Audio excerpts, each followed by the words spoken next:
हन्तारं नमो सिद्धारं नमो आहिरियाणं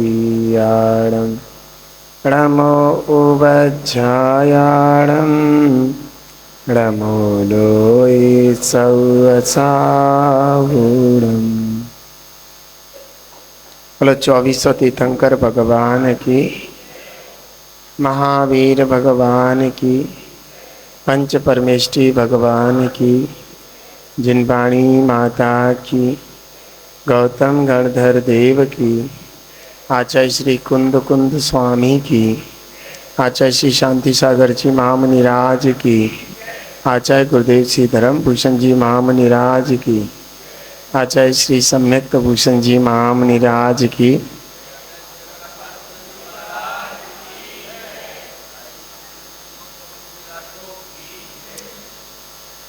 भव्य आत्मन। जैसा कि आप सब लोगों को विदित है, हमारा जो विषय चल रहा है सम्यक रत्नत्रय।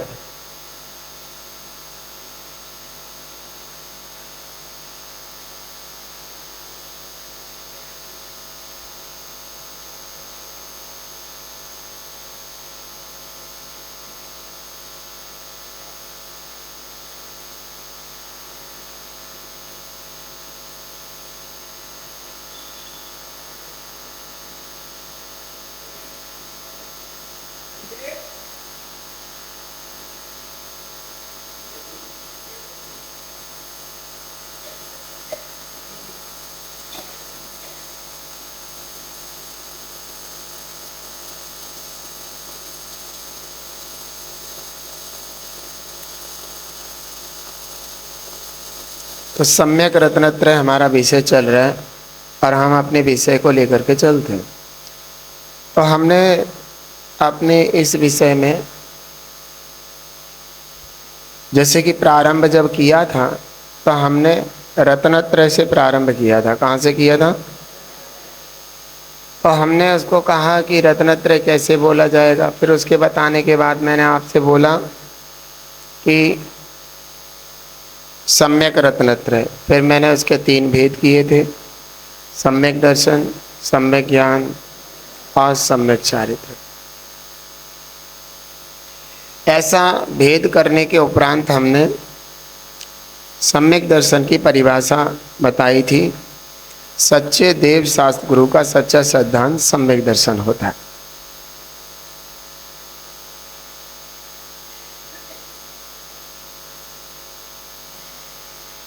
शांति नहीं है जी को?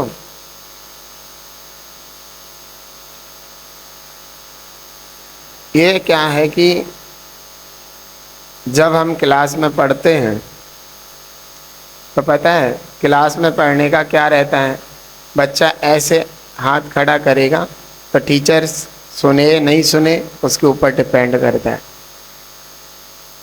शोर शराबा किसी भी तरीके की ऐसी चीज़ें होती हैं उसमें कभी भी, और जिनवाणी का तो पठन पाठन हो ही नहीं सकता। दोष लगता है पढ़ाने वाले को भी और पढ़ने वाले को भी। शास्त्र पढ़ने के लिए एकांत स्थान बताया है, जहाँ शोर शराबा वगैरह इस तरीके की स्थिति हो वहाँ पर शास्त्र नहीं पढ़ा जा सकता। क्योंकि अगर हम पढ़ा रहे हो, आपका उपयोग देखो, वो मोटी सी औरत आई उसकी तरफ चला गया तो निश्चित रूप से आपका उपयोग जो है खराब हो गया, आपको दोष लग गया। समझ में पता है आपको? ये जिनवाणी स्वाध्याय के समय के दोष हैं कि मेरा उपयोग कहीं और जा रहा है और कहीं कुछ शोर शराबा हो रहा है और पढ़ाने वाले का उपयोग भटक गया।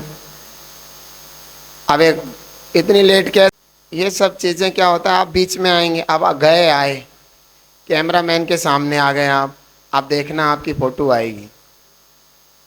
दूसरी बात, आप वहाँ गए, वहाँ से मुड्ढा उठा के लाए, आपको देखा कितनी मोटी औरत आई और ये मुड्ढा उठा के लाई।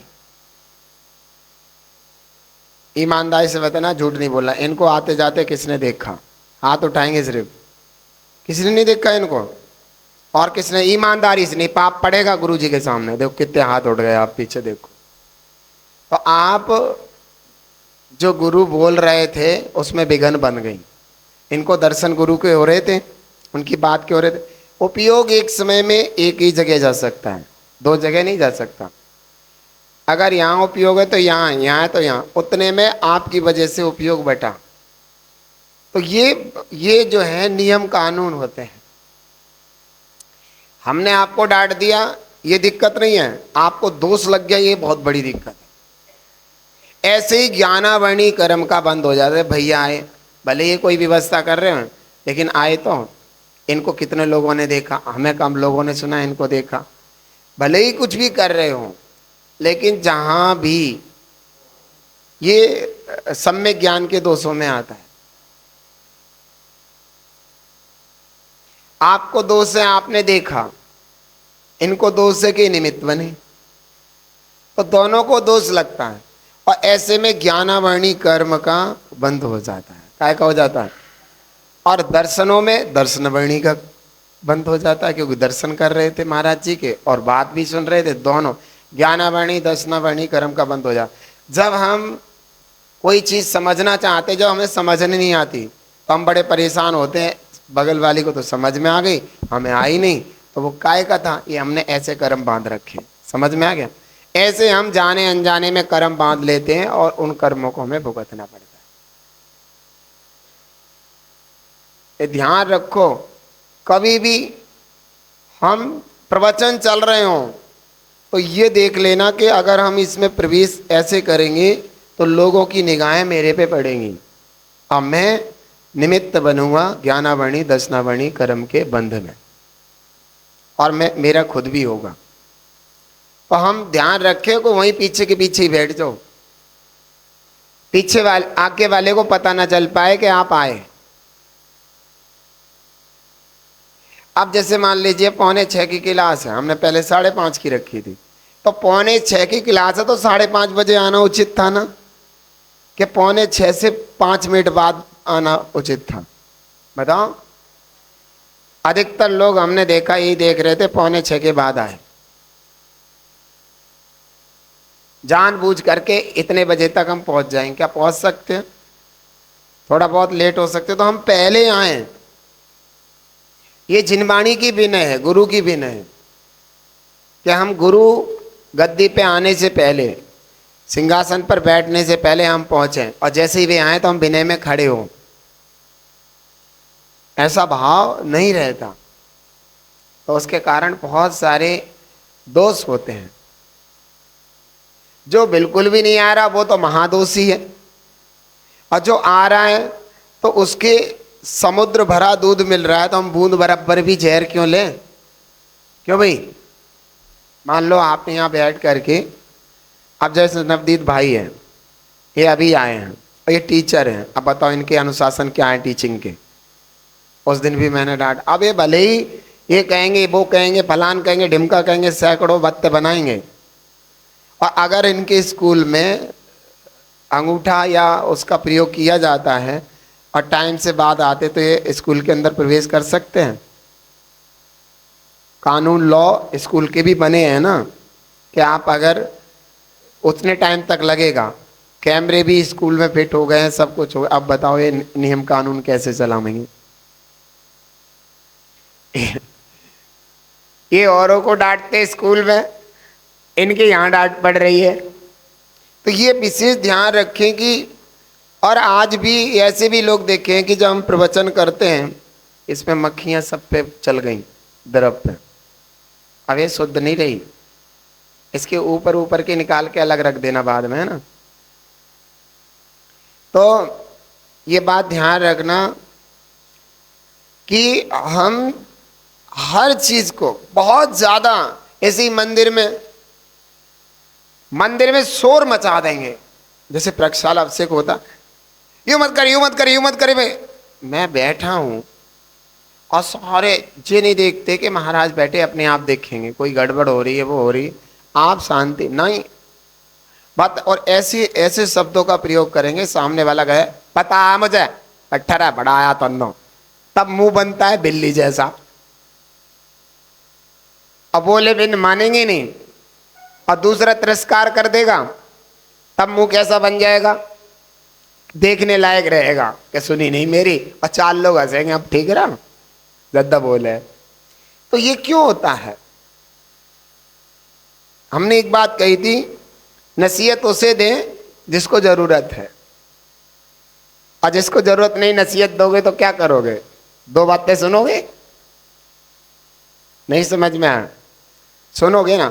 आप यहां बैठे हो तो आप नसीहत लेने आए हो, तो मैं दे रहा हूं, समझ में आया? मैं बता रहा हूं आपने गलत किया, ये गलत किया, ये गलत किया, और मुझे पता भी है कि मैं उस पद पर बैठा हूं जहां आप हमें 4 बातें बना नहीं सकते, निवेदन के अलावा और कुछ कर नहीं सकते।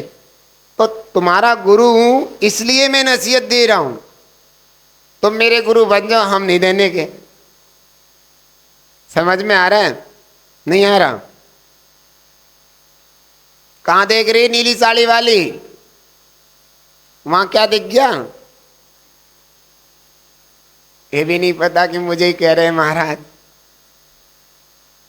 ये समझाते समझाते भी हमारा ध्यान इधर उधर जा रहा। ये तो मंदिर ऐसे ही खुला रहेगा, दर्शन तो बाद में कर लेंगे और कर आए। लेकिन ये भी ध्यान रखें कि महाराज जी, मैंने कहा ना, उपयोग एक समय में एक ही जगह जा सकता है। जब वहां है तब यहाँ नहीं है, यहाँ है तब वहां नहीं है, ये ध्यान रखना। आपको उपयोग अगर इधर उधर घूम रहा है तो तुम यहाँ नहीं हो और आपको दोष लग रहा है। मैं बार बार ये कह रहा हूं, ये सच्ची बात है। आप शास्त्रों में पढ़ना कि मेरा उपयोग अगर इधर उधर जा रहा है तो दोषी है हम। और मैं आप सब लोगों को देख रहा हूं, कौन क्या कर रहा है, क्या नहीं कर रहा। क्यों? वक्ता का कर्तव्य होता है कि श्रोता को देख करके ही बात करे।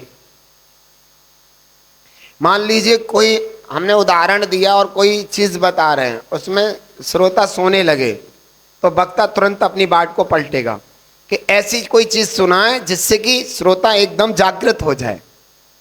नहीं आई समझ में? ये वक्ता का कर्तव्य होता है कि वो श्रोता को प्रमाद युक्त होने ना दे। कुछ ना कुछ ऐसे ही जब समाधि होती है, किसी छपक की समाधि होती है, तो निर्यापक जो होते हैं समाधि कराने वाले, वो पता है क्या करते हैं? उसको एकदम स्वस्थ रखते हैं। जैसे पता लगा कि वो जो है समाधि के वक्त गाफिल हो रहा है, प्रमादयुक्त हो रहा है, तो वो तुरंत ऐसी कोई बात कहेंगे जिससे कि एकदम जागृत हो जाएगा। अच्छा बताओ, तुम्हारा नाम गृहस्थ में क्या था? ऐसे बोलने लगेंगे, तो उसका उपयोग जहां था वहां से जाएगा और वो अपने नाम के बारे में विचार करेगा एकदम आए। अच्छा, तुम्हारे जहां तुम रहते थे वो कौन से मूलनायक भगवान थे? तो तुरंत वहां मंदिर में पहुंचेगा। तो इस तरीके से उसके उपयोग को चेंज करते रहते हैं जिससे कि उसको प्रमाद ना आए। समझ में आ रहा है? तो आप लोगों को भी ध्यान रखना है कि नियमबद्ध होकर के बैठे हम, या तो बोर्ड पे देखेंगे, ले मैं लिख देता हूं, या तो इसे देखेंगे या फिर महाराज जी को देखेंगे। जब ये देखने का काम पूरा हो जाएगा तो सुनने का काम भी बहुत अच्छा होगा। समझ में आ रहा है? नहीं आता मुंडी तो ला दिया करो, अगर आता हो तो। नहीं आता हो तो ना कर दो, नहीं तो मैं समझाता रहूंगा, मुझे लगा आया नहीं। खैर, इन बातों को आप विशेष ध्यान रखें और अपनी शिक्षा को, अभी शिक्षा के हमारे 4-5 दिन हैं, है नहीं है? 24 तारीख को पेपर है। तो ये ध्यान रखें कि इतने दिन में भी जो भी हम ले सकते हैं, अब तक का तो मुझे पता है कि आप लोगों ने ग्रहण किया है, और मैं उसको अभी रिवीजन भी करा रहा था, आपका दोहरा रहा था। तो उसको ध्यान दें कि जो हम पिछला बताते जा रहे हैं और उसमें हाँ में हाँ मिलाएं, आता है तो पता है फायदा होता है, और नहीं आता तो एकदम वो करे कि मेरे को समझ में नहीं आया, तो तुरंत हम बताएंगे। तो हमने प्रारंभ किया था सम्यक रत्नत्रय। सम्यक रत्नत्रय के कितने वेद हैं? कौन कौन से? सम्यक दर्शन किसे कहते हैं? सच्चे देव सागुरु का सच्चा सद्दान करना सम्यक दर्शन है। ये बताया था नहीं बताया था? तो सम्यक दर्शन शब्द का अर्थ क्या है? सम्यक माने वास्तविक, यथार्थ, समीचीन, परमार्थ, समझे ना? और दर्शन का मतलब श्रद्धा विश्वास। समझ में आया तो बताया था नहीं बताया था? ये प्रश्न आ सकता है कि सम्यक दर्शन के वो मतलब जैसे सम्यक शब्द के पर्यायवाची नाम, दर्शन शब्द के पर्यायवाची नाम ये आ सकते हैं। अब तक तुम्हारा लिखा नहीं तो जल्दी लिखवा दो मुझे। तो यही प्रश्न तो होते हैं जो हमें बाद में आते हैं। अच्छा, सच्चे देव की पहचान क्या है? जो वीतरागी हो। वीतरागी कौन हो सकता है? हैं? निर्ग्रंथ नगन दिगंबर मुनिराज ही वीतरागी हो सकते हैं। और वीतरागता का फल क्या है? सर्वज्ञता केवल ज्ञानता। ठीक है ना?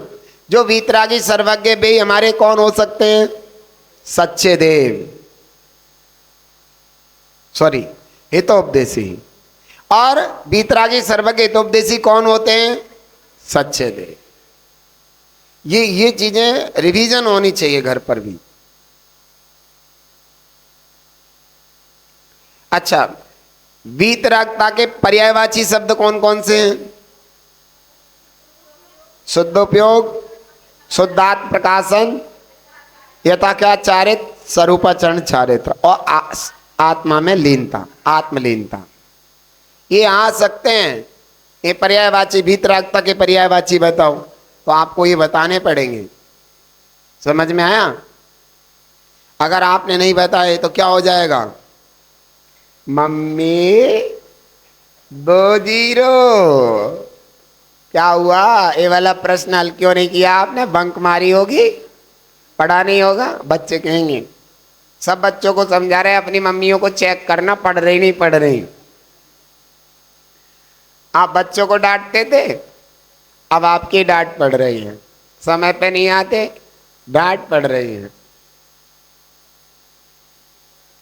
देखो, मेरे अंदर आपके प्रति हमदर्दी है, ऐसा नहीं है। मैं आपसे बोलता हूँ, डांटता हूँ, समझाता हूँ, तो हमें ये नहीं तुम्हारे प्रति द्वेष हो। द्वेष होता तो हम यहाँ आके पढ़ते ही नहीं, अपने घर जाओ। नहीं, मेरे मन में कि आप कुछ पढ़ सकें, सीख सकें, समझ सकें। सारे दिन बहुत मेहनत करता हूँ मैं। बच्चों में भी आप देखना, इतनी मेहनत करता हूँ, खूब समझाता हूँ। कल उनको हम समझा रहे थे सच्चे देव कौन से होते हैं, हमें कौन से मंदिर जाना चाहिए, रागी के मंदिर का मतलब क्या है, वीतरागता के मंदिर का मतलब क्या है। ये बच्चों के अंदर आज घुस गया ना तो कल को वे पक्के रहेंगे, कहीं जाने के नहीं। महाराज जी ने बताया था, रागी मंदिर जावे वो दुख पावे। तो ये नींव है। आज हमने बच्चों को पुरस्कार के बहाने यहाँ पर बुलाया। बहुत से लोग कहते हैं बताओ मंदिर में पुरस्कार का क्या मतलब है, ये है वो है, फलाना है, ढिमका है। आज हमने बच्चों को पुरस्कार के लिए बुलाया है, कल को वे बच्चे शिविरों में पुरस्कार प्रदान करेंगे और कर रहे हैं, कर रहे हैं। वे बच्चे आज कह रहे हैं, पहले कभी हम जाते थे महाराज जी इनाम दिलवाते थे इसलिए जाते थे, अब मुझे लगता है कि वो इनाम के बहाने आए और हमारा कैसा मन मोड़ दिया। और आज हम खुद ऐसे भाव होते कि खूब शिविर लगे, ऐसे हम खुद अपने पैसे दे करके बच्चों को पुरस्कारित करें, जिससे कि बच्चे आए और महाराज जी की बात सुने। समझ में आ रहा है? ये वाली बात होनी चाहिए। हम लोग यहाँ पर बच्चों को पुरस्कार वितरित करते हैं, हम भीख नहीं देते। ये हमारी नियम होते हैं, कानून होते हैं। अगर किसी ने ऐसे बच्चे का पुरस्कार फेंक करके दे दिया ना, तुरंत पकड़ा जाएगा। क्या कर रहे हो? आपको बांटना नहीं आता, वहां बैठिए। गलत तो नहीं बोला? यहाँ हम उनको भीख नहीं दे रहे हैं, वे यहाँ तक अपने कीमती समय को दे रहे हैं, मोबाइल से रहित होकर के उनको शाबाशी दे रहे हैं। बहुत बढ़िया, आपने इतने समय को आपने शिविर को दिया, आप बहुत अच्छा किया आपने। समझ में आ रहा है? तो ये इस तरीके से है। हमारे यहाँ कोई ले पे नहीं होते, इतने सारे पुरस्कार हैं। अगर 1000 बच्चे भी आ रहे हों तो 1000 बच्चों की भी पुरस्कार की व्यवस्था हमारे पास है। एक बात और बता देते हैं आपको। आप जैसे पहले नहीं आए, हमने 2-3 दिन के क्लास में देख लिया कि इतने लोग आ रहे हैं, हम लोगों ने पुरस्कारों को उतने ही मंगवा लिए। अब वो पुरस्कार उतने आके हमारे पास रखे गए। अब आप प्रतिदिन 4-5 आ रहे हो तो हम आपको एडमिशन नहीं कर सकते। क्यों? हम लोग व्यवस्था से चलते हैं। हमने 2-3 दिन तक कहा था कि अब भी तीसरे दिन भी एडमिशन किए हमने, तब तक हमने कह दिया था अभी कुछ मत करो, एडमिशन हो जाने दो। अब 4-5-6 दिन आप आ रहे हैं, हम लोग व्यवस्था भी करते हैं। ऐसी दिक्कत नहीं है कि हमारे पास पुरस्कार की दिल्ली से यहां तक आएंगे और पुरस्कार भी इतने अच्छे मंगवाए हैं कि सबके घरों में काम आए, सब कुछ आए। अब वो दोबारा से तो कोई दिल्ली जाएगा नहीं, अब उनकी फिर व्यवस्था वो बनवाने भी पड़ते हैं, सब कुछ करना। तो ये सब दिक्कतें आती हैं, इसलिए हम एडमिशन को मना कर देते हैं कि आप सुन लो, एडमिशन नहीं लेंगे आपका। क्योंकि एडमिशन अगर हमने लिया है तो हमारा दायित्व तो बनता है कि जिन्होंने एडमिशन लिया है उनको सारी व्यवस्थाएं देना। इसलिए क्षमा करना, जिनके एडमिशन हो गए हैं उनके हो गए हैं। हम किसी का एडमिशन कर नहीं सकते बिल्कुल भी। आप किसी भी हमारे जो भी शिविर की व्यवस्था संभाल रहे हैं, आप उन शिविर के व्यवस्थापक को आप तंग मत करें। आप आए, सुनने के लिए कोई दिक्कत नहीं है, आप पढ़ें, लेकिन आप पेपर नहीं दे सकते। जिनके एडमिशन नहीं हुए हैं वे पेपर नहीं दे सकते हैं, क्योंकि हम सब व्यवस्थाओं में चलते हैं, व्यवस्थाएं होती हैं हमारी। हमने 3 दिन तक लगातार एडमिशन किए, 3 दिन तक। तो आप लोगों को चाहिए था कि जो है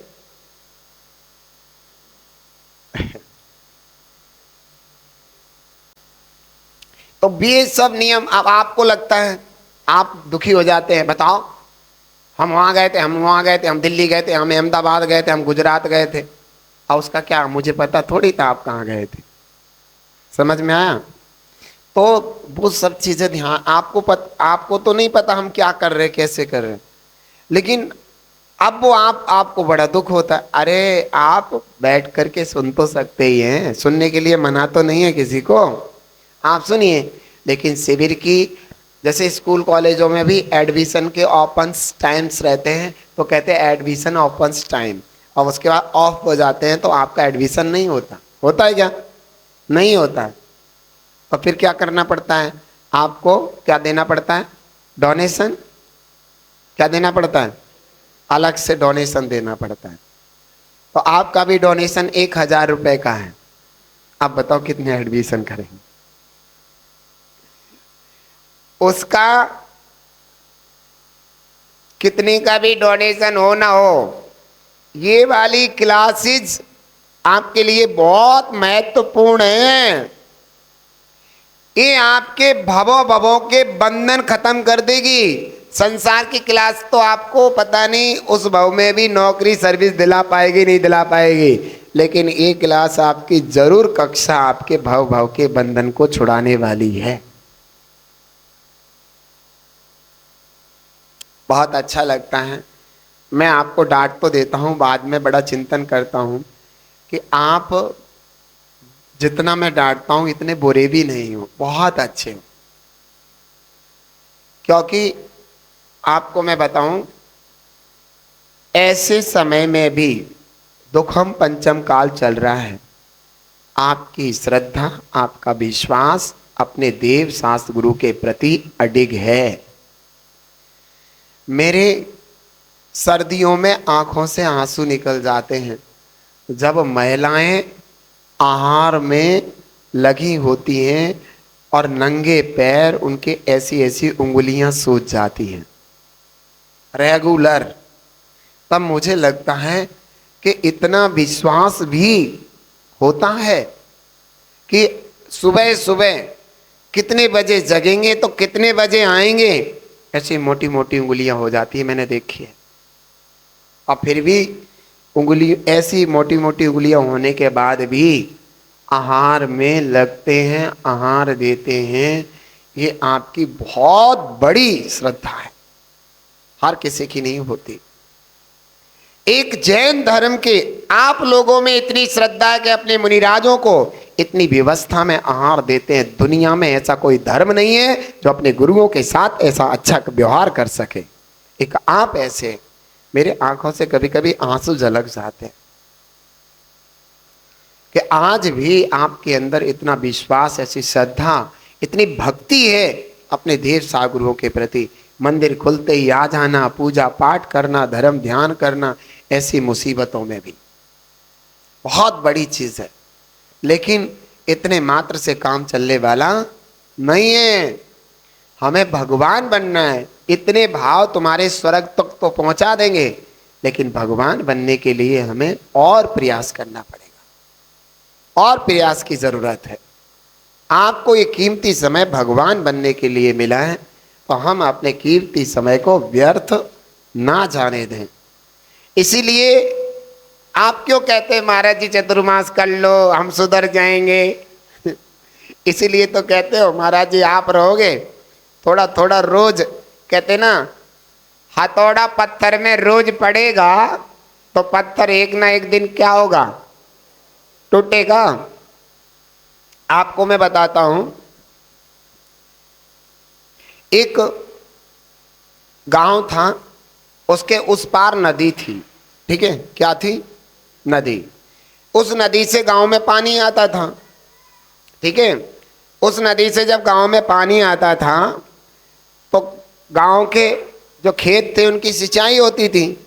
ठीक है, अब क्या हुआ, एक बार एक पहाड़ टूट गया और टूट करके गिर गया। तो नदी से जो पानी आता था उस पहाड़ ने, जो उसके पत्थर ने नदी के पानी को रोक दिया। समझ में आ गया?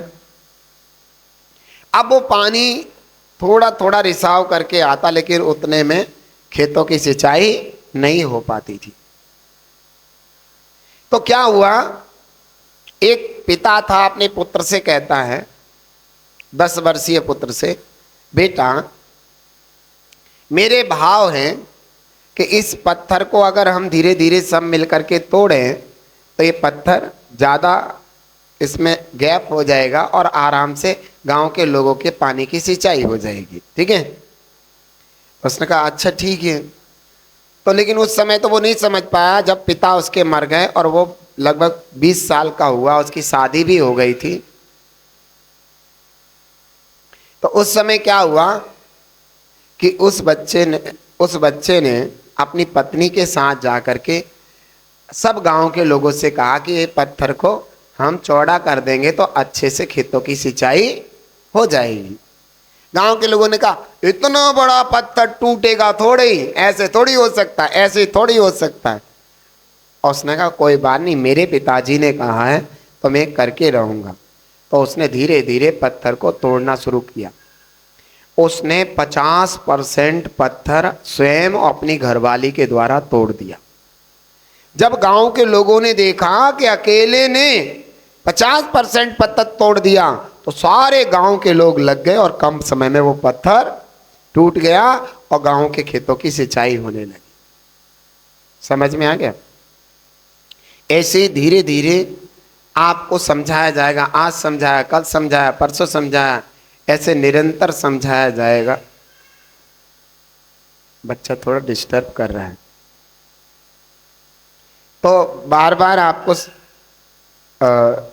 समझाया जाएगा। तो एक दिन निश्चित रूप से आपके दिमाग में पड़ेगा और हो सकता है कि इसी भाव में आप दीक्षा ले लो और समाधि पूर्वक आपका मरण हो जाए। हो सकता है। मैं आपको, हमने अभी शामली में पीछे एक माता जी को दीक्षा दी थी। हो सकता है और वो माता जी आप में से किसी की दूर की रिश्तेदार भी होंगी, जान पहचान की भी होंगी। आपको मैं बताऊं, वे माता जी बिल्कुल मरी मराई आई थी। 3 बजे हम जहाँ पर लेटे थे, हमारे भैया लोग लेटे थे, गेट खटखटाए गए। भैया उठे और जो है मैंने इशारा किया तो भैया उठे। उन्होंने कहा इतने बजे कौन आ गया? 3 बजे। तो बाहर से आवाज आ रही थी, अरे माता एक महिला आई है, वृद्ध, दीक्षा देनी है। मैंने कहा रात को 3 बजे दीक्षा? भैया ने गेट खोले, लेडीज को बाहर रखा, जेंट्स अंदर आए, क्या बात है, कैसे है? महाराज जी ऐसे ऐसे है, और वेंटिलेटर पे से उठा करके लाए हैं, हालत गंभीर है, वेंटिलेटर एम्बुलेंस पे चल रहा है, और जो है उनकी हालत गंभीर है, अभी दीक्षा देनी है। मैंने कहा ठीक है। मैंने थोड़ा टाइम और देखा, मैंने कहा थोड़े टाइम में 4 बजे मैं आपके पास पहुंच जाऊंगा। 4 बजे हम भैया लोगों के साथ पहुंचे। अम्मा जी का मुंह खुल रहा था, लंबी लंबी सांसें ले रही थी, आंखें ऊपर को थी, बहुत स्थिति गंभीर थी, सांस का वो लगा था वेंटिलेटर, ऐसी स्थिति उनके सांस थी। मैंने जाके देखा, मैंने कहा हालत गंभीर है। उनकी पोती आप जानते हो प्रियंका जैन, जो कि प्रणम्य सागर जी महाराज जी के भी बहुत सारे भजनों को उसने गाया है, और जो है बहुत सारी मतलब पूजाएं, मेरे भी भजन को गाया है, मेरे द्वारा रचित और पूजाएं भी, शांति लघु शांति विधान को भी उसने गाया है बहुत सुंदर आवाज में। अब वो पागलों की तरह रो रही थी, महाराज मुझे नहीं पता, आपको दीक्षा देनी है। मैं कहा बेटा देख तो ले, ये दीक्षा लायक कहाँ है, ये तो मरने लायक है, ये कुछ ना सुनती ना कुछ करती। जो करे मुझे नहीं पता, मैं घर वालों से, ससुराल वालों से, सबसे लड़ करके अपनी माँ दादी को यहाँ पर लाई हूँ। मेरी दादी वेंटिलेटर पर नहीं मरेगी, मेरी दादी बहुत धर्मात्मा थी, उसने सम्मित शिखर की यात्रा दी, आज तक मुनिराजों की आहार वगैरह दिए, उसका इतना पाप का उदय नहीं होगा, वो वेंटिलेटर पर मर जाएगी। महाराज जी हमें नहीं पता, आपको दीक्षा देनी है। मैंने कहा अब क्या करें? मैंने कमंडल का पानी लिया और अपना पंच नमस्कार मंत्र पढ़ा। मैंने जैसे ही मुंह पर मारा, एकदम पूरे शरीर में ऊर्जा आई और आंख खुली। वो पागल हो गई, महाराज जी अब तो हो जाएगी ना दीक्षा, अब तो हो जाएगी। मैं कहा बेटा अभी इनको हॉल में ले जाओ, सामने एक हॉल था, वहां पर लेटाओ, हम ऊपर बैठ करके जो डॉक्टर आया था उससे बात करनी है कि स्थिति क्या है। फिर मैंने डॉक्टर से बात की कि भाई इनकी स्थिति इस समय क्या चल रही है, क्या आपको लगता है इनके बारे में? उन्होंने कहा महाराज जी अगर इनका वेंटिलेटर हटा दिया हमने तो 15 मिनट के बाद इनकी मृत्यु हो जाएगी। मैं क्या दिक्कत है इनको? कि इनको दिक्कत श्वास की है, इनके फेफड़े बिल्कुल भी काम नहीं कर रहे हैं, और इनकी जो है स्थिति ये गंभीर है कि इनके शरीर में अब इतनी जान नहीं है कि ये बिना वेंटिलेटर के बच सके। मैंने कहा वेंटिलेटर के साथ कितने जी सकती हैं? ऐसे ही कोई खूब खींचेंगे तो 4-5 दिन तक बेहोशी की हालत में जी सकती हैं। मैंने कहा अच्छी बात है। एकदम पंच नमस्कार मंत्र पढ़ रहे थे, याद आया दिमाग में कि इसी समय अमृत धारा मंगाई जाए। मैंने तुरंत उनके बच्चे से कहा कि ऐसे ऐसे फलाने का घर है, खटखटा देना, कह देना महाराज जी ने भेजा है। उनके यहाँ बूढ़ी अम्मा थी, वो अमृत धारा रखती होंगी। मैंने कहा उनके यहाँ से अमृत धारा लेके आओ। जैसे ही अमृत धारा लेके आए, मैंने कहा उनका हल्का हल्के से उनको सुंगाओ। जैसे ही अमृत धारा सुंगाई, अम्मा जी उठ करके बैठ गई,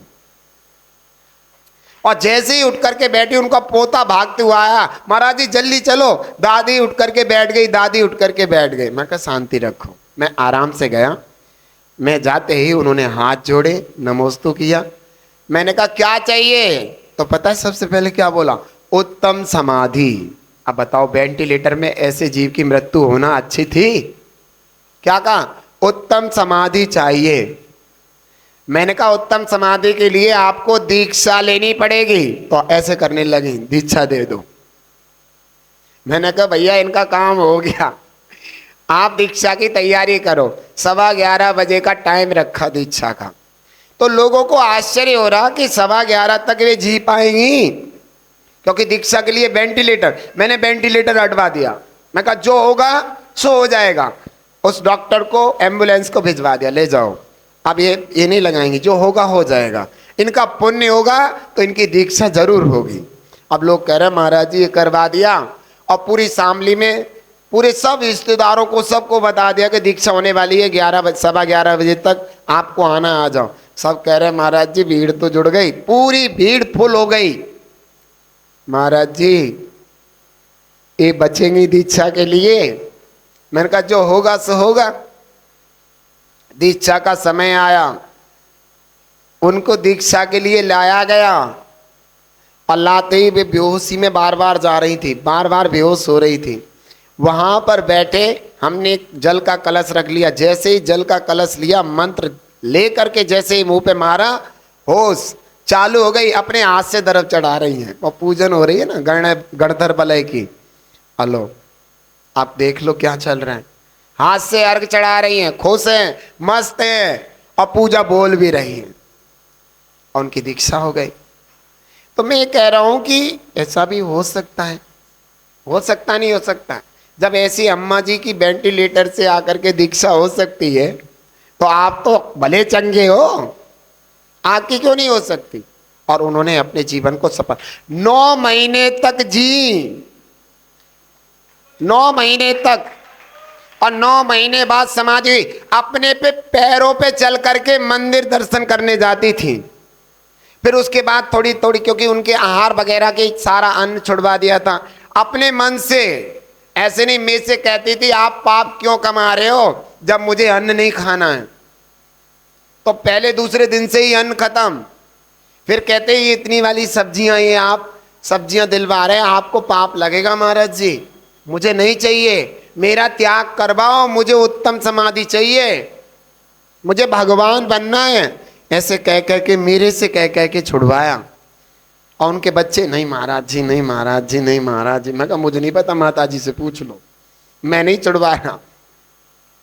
बच्चे बहू से कह दिया आप महाराज जी को परेशान मत करो,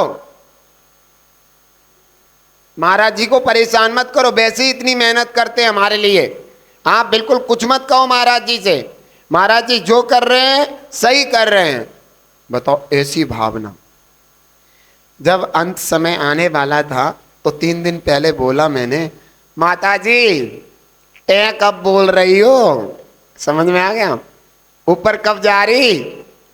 महाराज जी जब जाना होगा तब चले जाएंगे, आप तो अच्छी अच्छी बातें सुनाओ जाओ मुझे। ऐसे भाव। अंत में कई दिन तक उन्होंने इमली का पानी, इमली का पानी लिया। फिर आखिरी में 2-3-4 दिन तक उन्होंने सिर्फ पानी लिया। उसके बाद कहने लगी महाराज जी कहाँ पानी में इल्झा रहे मुझे, क्यों मेरे साथ ऐसा कर रहे हो, आप त्याग कराओ सब। मैं कहा तुम्हारे बेटा बहू पोते मना कर रहे, इन चीजों में ना पड़ो, ये तो रागी है, ये तो ऐसे ही करेंगे, तुम अपना काम बताओ, तुम्हें क्या करना चाहिए, तुम अपना दिमाग लगाओ, मैं क्या करना है छुड़वा दो। और छुड़वा दिया। छुड़वाने के बाद सबसे कहने लगे महाराज जी से कोई कुछ नहीं कहेगा, जो कुछ किया है मैंने खुद जानबूझ करके किया है। और इतने अच्छे परिणामों से, सबके बीच में मंदिर में इतने अच्छे परिणामों से उनकी समाधि हुई। हो सकता है ना? नहीं हो सकता।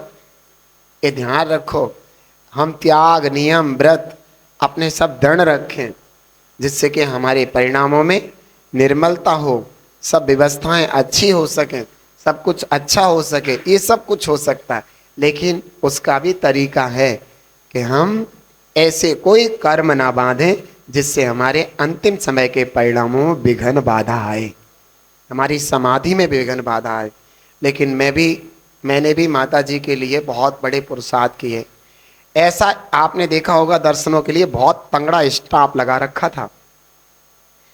4 ब्रह्मचारिणी दीदियां रेगुलर उनके सेवा में रहती थी, 4। और ऐसी रहती थी कि मंदिर जाने तक की भी फुर्सत उनको नहीं मिल पाती थी, इतनी कष्टदी थी। जब मैं जाता था तभी पुरुष लोग माता जी के दर्शन करने जा सकते थे, अगर मैं नहीं जा रहा हूं किसी की हिम्मत नहीं द्वार पर भी जा करके खड़े हो जाएं। क्यों? क्योंकि वे दीदियां थीं, वे बच्चे थे, और भी लड़कियां आ गई थी सेवा में। वे बच्चे किस हालत में होंगे, कभी माता जी का पेट खराब हो रहा है, कभी उनको वस्त्र बदलाए जा रहे हैं, कभी उठा रहे हैं, धर रहे हैं, तो उनके पास कभी कभी चुन्नियाँ भी हैं, नहीं है दीदियों के पास, समझ गए। ऐसी व्यवस्था में मना था। ये व्यवस्थाएं होनी चाहिए। समाधि के वक्त कोई जा नहीं सकता था, और जब मैं जाता था तो खबर भिजवाता था कि मैं आने वाला हूँ संबोधन के लिए, तो जितने पुरुष होते थे तब जाते थे, दीदियाँ अपनी एक तरफ हो जाती थी, बड़ी महिला माता जी के पास आ जाती थी, और फिर उनकी इस तरीके से चलती थी। मैं बता रहा हूँ ये सारी व्यवस्थाएं भी होना बहुत जरूरी है। आपके बहन की सास, इनके मबाना, आप देखिए कैसी कस्टडी में, उनका भी यही हाल था। बता दूं 2 मिनट में, इनकी बहन का, इनकी बहन की सास का। हम इनसे रोज कहते थे, दर्शन करने आती थी पीछे दिखा के, बिना पिच्छी के नहीं मरने दूंगा, ले लूंगी, जब टाइम आएगा बता दूंगी। मका बिना पिच्छी के मरने नहीं देने का।